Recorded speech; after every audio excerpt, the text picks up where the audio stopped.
Good evening, everybody. I'm Ryan. I'm Rachel. And we're Mountains into Memories. In today's video, we're going to talk about how we manage water with our RV. And we're also going to tell you about our new CAMCO Rhino portable gray tank, I guess is what it's called. That's a lot of words. But first, let's get into, how we've managed water in the past without having that portable tank.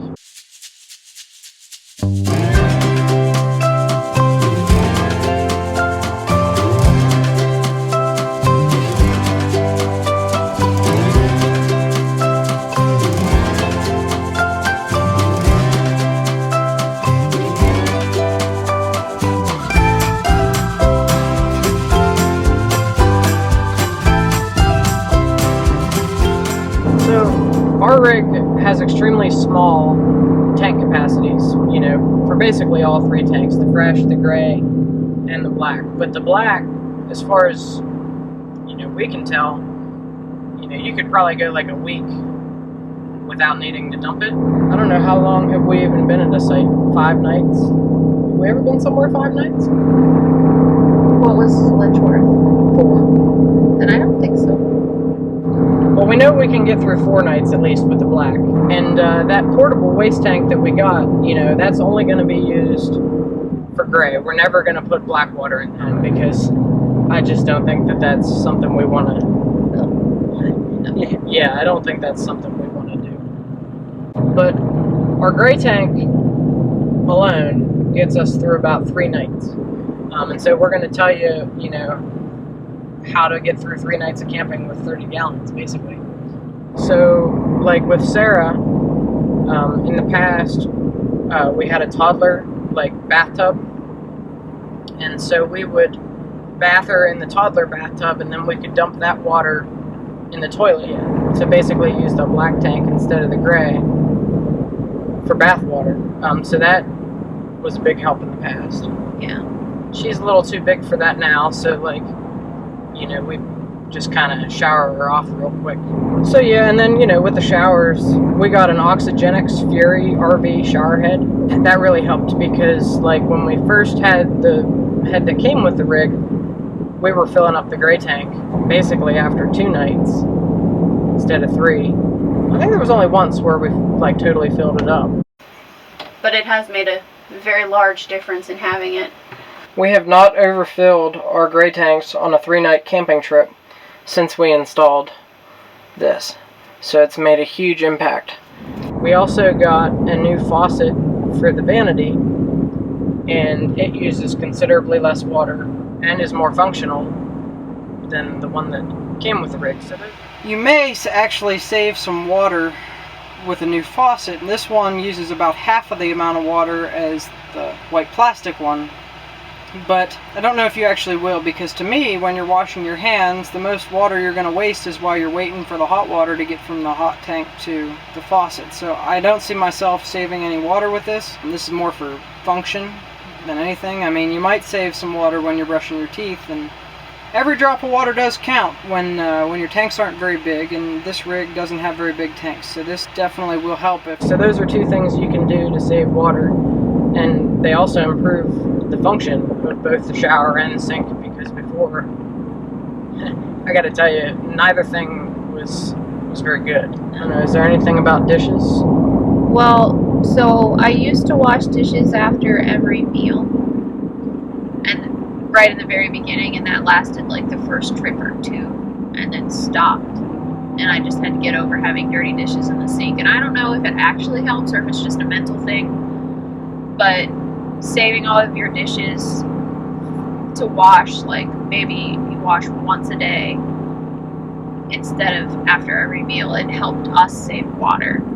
And then something I've started doing these last couple of trips is I have a container that sits in the sink that I fill up with hot soapy water and wash everything in, and then rinse in the other sink, and then that container of hot soapy water can be dumped down the toilet instead of down the gray tank, and it's a sizable container, so that's been helping too.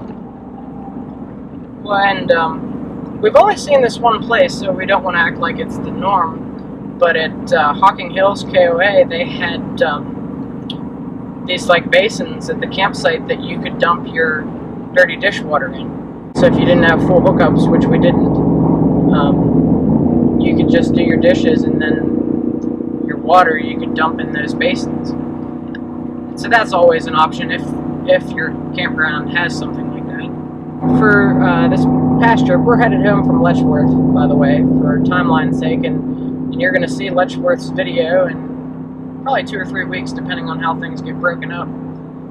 But so for this trip to New York, we knew that both of our stays at Toggenawk and Letchworth were going to be over the 3-night maximum that we can go without filling up our gray tank. I knew that these portable gray tanks existed. I've seen some RVers, especially at Summersville last year, like towing them behind their trucks and stuff. So I decided to look into one. So we wanted the 28-gallon because our gray tank's 28 gallons, and so that would have allowed us to fill the gray tank completely. Then we could dump it and basically have the ability to go. Well, we could have done 6 nights without full hookups, which would have been nice for the future. So we have some footage of unboxing, which we'll get to. So friends, we chose this 21-gallon model because that's what was in stock on Amazon. I really wanted the 28-gallon model, but it wasn't going to show up in time for our trip, and we didn't have the money to order it sooner. So this is what we've got. I actually think it might work quite well, but our gray tank on our rig is 28 gallons, so if I had gone with that with the bigger model, it would have been able to hold our whole tank, which would be nice. If we empty our gray into this after about 2 showers, that ought to get us by. What we did was we basically filled the gray tank up to like 2/3, or what I would have assumed would be 21 gallons, and then emptied it completely. You know, you can sort of watch to make sure that you don't overfill that thing, but then we went and dumped, and then we had the full capacity to get through the rest of the trip. And it worked out really well, actually. We didn't have any issues.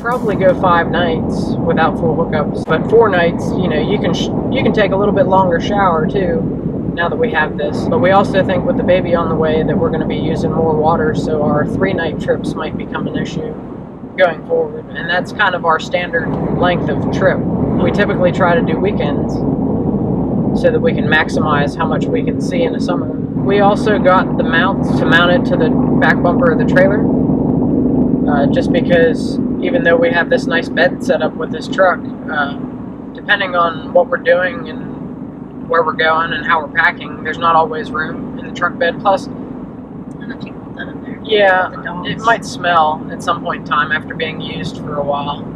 So, and no issues with that either. The way it straps on there is pretty unique and pretty cool. So. And friends, this should be the adapters to hang it off the back of the travel trailer onto the back bumper. We went that route because there's really not a whole lot of room in the truck. If you've seen our beach video, you know that generally, even though we have this new 2500 with plenty of payload, we're now out of physical space is our issue. And so putting this on the back of the trailer seemed like the best way to go. And so we'll let you know how that works out as well. And by the way, we have no affiliation whatsoever with CAMCO, Rhino, or anybody, essentially. Nobody's given us anything for free. This is all stuff that we're buying out of our own pocket, but it's stuff that we think is going to make the RV experience better, you know, for us, and so we want to try to show you guys those things so that you can have a good RV experience.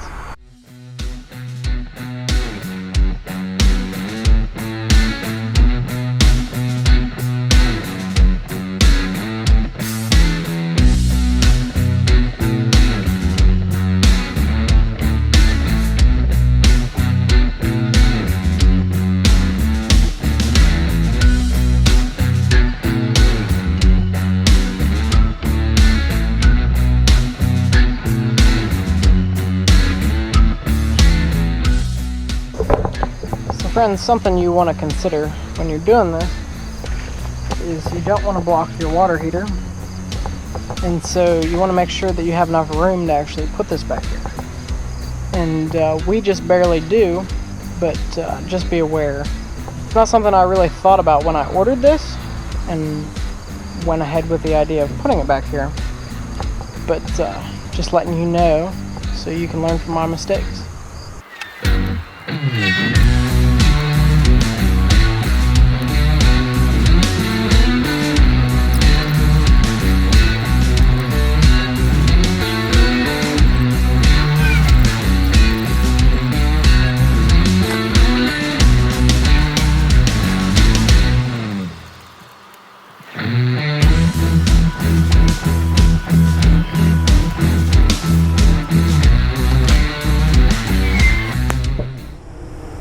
Okay, so friends,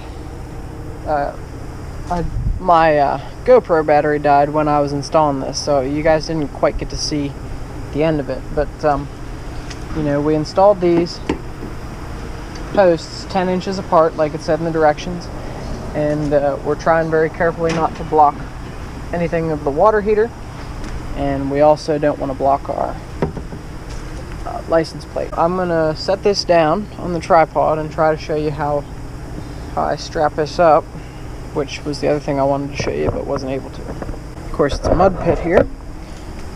So friends, the bottom one, the bottom strap, I just go basically straight around. It fits over top of the wheels like so. And then these, it just goes straight through here like this. Very simple, and they won't come out. And then to tighten them, you just essentially pull it through, and you push down on this, and that'll get you where you need to go.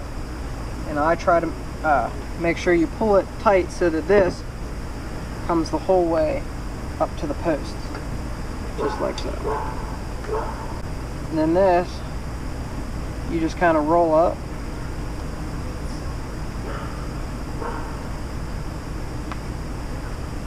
like so, and then it goes in your Velcro like that, so that it's not dangling and flapping behind you. Now this top one, according to the directions, they want you to go through here like this, under this,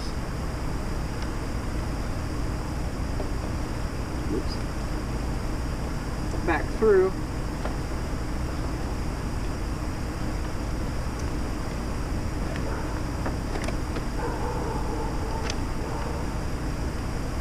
and then around to your clip.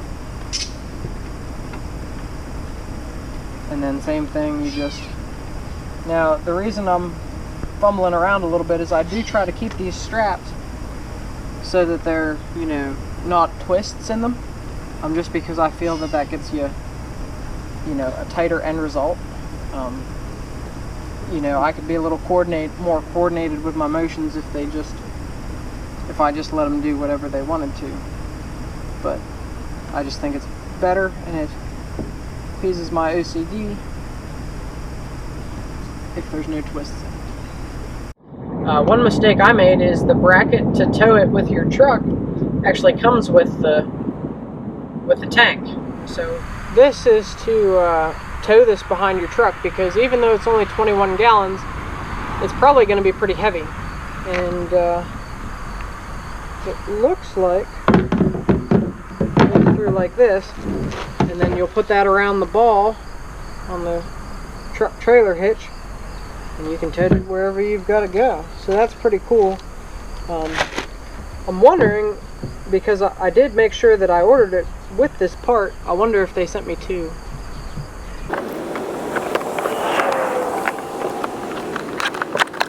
Yeah, that's what it is. Somehow I got two of these.